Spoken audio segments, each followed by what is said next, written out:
ክብር ነው ማለት ነው። ሰው ጾምን እየሻረ መብላት ሲጀምር እግዚአብሔርን መምሰሉን ነው እየተው የሚመጣው። አያችሁ እንዴት መዋረድ እንደሆነ። አለመብላት አለመጾም እግዚአብሔርን ከምንመስልበት መልክ ዝቅ ማለት ነው። ከዚህ በላይ ደግሞ ውርደት የለም። እግዚአብሔርን ከመምሰል በላይ ውርደት እግዚአብሔር የሰጠን የመጨረሻ ክብር ነው። ይገርማችኋል፣ መጨረሻ ላይ እኮ ከሞት ተለይተን ተነስተን የማንበላን ምን ሆነው ስንበላ ኑረን እንኳን ወደ አለመብላት ነው የምንሄደው። ስለዚህ ጾም መጀመሪያ እግዚአብሔርን መስለን የተፈጠርንበት ዓላማ ነው። መጨረሻ ላይም ጥቂት ጥቂት እየጾምን ጾሙን እየጨመርን መሃል ላይ ምግብ እየበላን እንቆይና መጨረሻ ላይ ወደማንበላበት እግዚአብሔርን ወደምንመስልበት መልክ እንሄዳለን። በሰማይ እያወስቡ ወይቷሰቡ አላ ከመ መላእክት እግዚአብሔር ይነብሩ። በሰማይ አይበሉም አይጠጡም አያገቡም አይጋቡም፣ እንደ ሰማይ መላእክት ይኖራሉ። ምግብ ያልፍና አለመመገብ ይቀጥላል። የሚመገበው ባህሪያችን ይታደስና ባለመመገብ ኃይል መኖር ይጀምራል። ስለዚህ ልብ በሉ፣ መጀመሪያም የተፈጠርንበት መልካችን ነው፣ መጨረሻ የምንገባበት መልካችን ምግብን ትቶ መኖር ነው። እስመ ከርስ ለመብል ወመብልኒ ለከርስ ወእግዚአብሔር ይስዕሮሙ ለክልኤሆሙ። መብል ለሆድ ነው፣ መብል ለሆድ ነው፣ ሆድም ለመብል ነው። እግዚአብሔር ሁሉንም ያሳልፋቸዋል። ባለመኖር ባለማለፍ የሚኖረው ጾም ነው። እግዚአብሔርን ያስመስላል፣ መላእክትን ያስመስላል። መላእክት አይበሉም አይጠጡም። ሰው የሰማይ መላእክት ባልንጀራ ነው። መላእክትን የሚያስመስለን ህይወት አለመብላትም። ይገርማቸዋል። ሰው የእግዚአብሔር ቤተሰቦች በጣም ሰው ልዩ ፍጡር ነው። እንደ ሰው ያለ አስደናቂ ፍጡር የለም። 3 ነገሮችን አካቶ የተፈጠረ ነው። ሰው መልአክ ነው፣ ሰው ነው፣ ሰው እንስሳ ነው።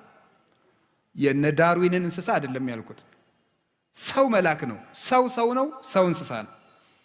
ሰው ያማል ማለት የሰው ልጅ በባህሪው የቆመው የተዋቀረው ከመላካዊ ባህሪ ከሰብአዊ ባህሪ እንደገና ደግሞ ከእንስሳዊ ባህሪ ነው። መላካዊ ባህሪ አለመብላት፣ አለመጠጣት፣ አለማግባት፣ አለመመኘት፣ አለማንቀላፋት እንደዚህ ያለው ነው። እንስሳዊ ባህሪ ደግሞ መብላት፣ መጠጣት፣ ማንቀላፋት፣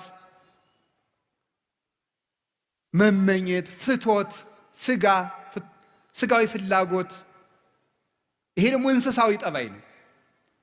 ሰውነት ማለት ደግሞ ሁለቱንም መጥኖ መያዝ ማለት ነው። ይኸውላችሁ ሰው መላካዊ ባህሪ ያለው፣ ሰው እንስሳዊ ባህሪ ያለው። መላካዊ ባህሪ የመላክ ብቻ ነው፣ እንስሳዊ ባህሪ የእንስሳ ብቻ ነው። ሰው መሆን ግን መላካዊ ባህሪንም ሰብአዊ ባህሪንም እንስሳዊ ባህሪንም መያዝ ነው። መላካዊ ባህሪ አለመብላት አለመጠጣት፣ እንስሳዊ ባህሪ መብላት መጠጣት። ሰውነት ደግሞ ማለት መላክም መሆን እንስሳም መሆን ማለት ነው። እንስሳዊ ባህሪ እንዳይጎዳ ትበላለህ፣ ትጠጣለህ፣ ታንቀላፋለህ፣ ትተኛለህ፣ ትነሳለህ፣ ታርፋለህ፣ ትመኛለህ። ሁሉም በመጠን ይደረጋል። መላካዊ ባህሪ ደግሞ መብላት አይፈልግም። ሰው 2 የሚጎዱ ባህሪያት ነው ያሉት። ዝም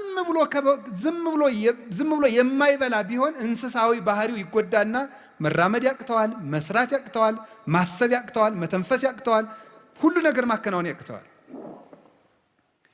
ሰው ደግሞ እንስሳዊ ባህሪውን ብቻ ቢከተል ደግሞ ምን ይሆናል? ማቀድ ያቅተዋል፣ ሰማያዊ ነገር ማሰብ ያቅተዋል፣ መንጻት ያቅተዋል፣ ዝሙት ይሰለጥንበታል፣ ራሱን መግዛት አይችልም። ስለዚህ ምንድነው ማድረግ ያለበት? ሰው ነው ዝም ብሎ ሲበላ መላካዊ ባህሪው ይጎዳል። ዝም ብሎ ደግሞ አልበላም ቢል እንስሳዊ ባህሪው ይጎዳል፣ መቆም አይችልም፣ ይታመማል፣ ይሞታል። ምንድነው ማድረግ ያለበት? የሰው ልጅ 2 ምግብ ነው የሚያስፈልገው። ለመላካዊ ባህሪው መጾም አለበት፣ ለሰብአዊ ባህሪው ወይም ደግሞ ለእንስሳዊ ባህሪው መብላት አለበት። ለእንስሳዊ ባህሪው መመገብ አለበት፣ ለመላካዊ ባህሪው መጾም አለበት። ሰው በአንድ ነገር ብቻ ከኖረ መኖር አይችልም ነው። ሰው ነን እኛ። ሰው ይሄንን ያካተተ ነው። እንግዲህ የእግዚአብሔር ቤተሰቦች አሁን የግራ ጎናችሁ በቁስል ነፍሮ በስብሶ የቀኝ ጎናችሁ ብቻ እድሜ ቢቀጠልለት ይጠቅማችኋል እንዴ? አይጠቅም። እና ዝም ብሎ ሳይጾሙ መብላት